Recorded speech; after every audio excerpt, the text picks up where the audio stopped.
Azathoth by H.P. Lovecraft.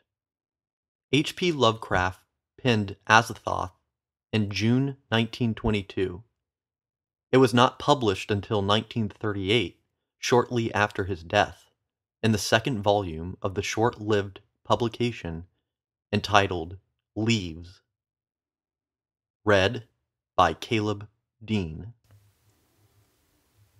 When age fell upon the world and wonder went out of the minds of men, when gray cities reared to smoky skies tall towers grim and ugly, in whose shadow none might dream of the sun or of spring's flowering meads, when learning stripped earth of her mantle of beauty, and poets sang no more save of twisted phantoms seen with bleared and inward-looking eyes.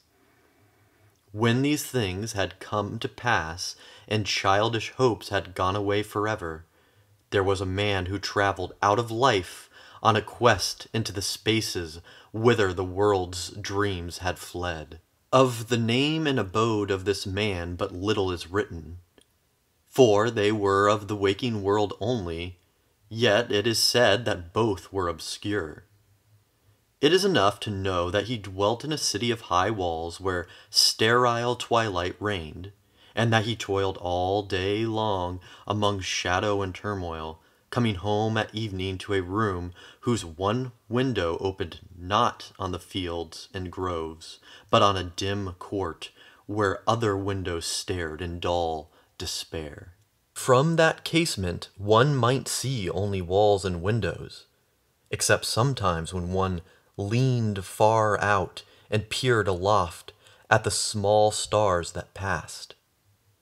And because mere walls and windows must soon drive to madness a man who dreams and reads much, the dweller in that room used night after night to lean out and peer aloft, to glimpse some fragment of things beyond the waking world and the grayness of tall cities. After years he began to call the slow sailing stars by name and to follow them in fancy when they glided regretfully out of sight, till at length his vision opened to many secret vistas whose existence no common eye suspects. And one night a mighty gulf was bridged, and the dream-haunted skies swelled down to the lonely watcher's window to merge with the close air of his room and make him a part of their fabulous wonder. There came to that room wild streams of violet midnight, glittering with dust of gold, vortices of dust and fire, swirling out of the ultimate spaces and heavy with perfumes from beyond the worlds. Opiate oceans poured there, litten by suns that the eye may never behold, and having in their whirlpools strange dolphins and sea nymphs of unrememberable deeps. Noiseless infinity eddied around the dreamer and wafted him away without even touching the body that leaned stiffly from the lonely window.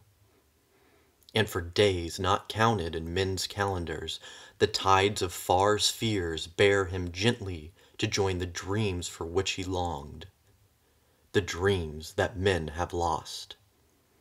And in the course of many cycles, they tenderly left him sleeping on a green sunrise shore, a green shore fragrant with lotus blossoms and starred by red camelots.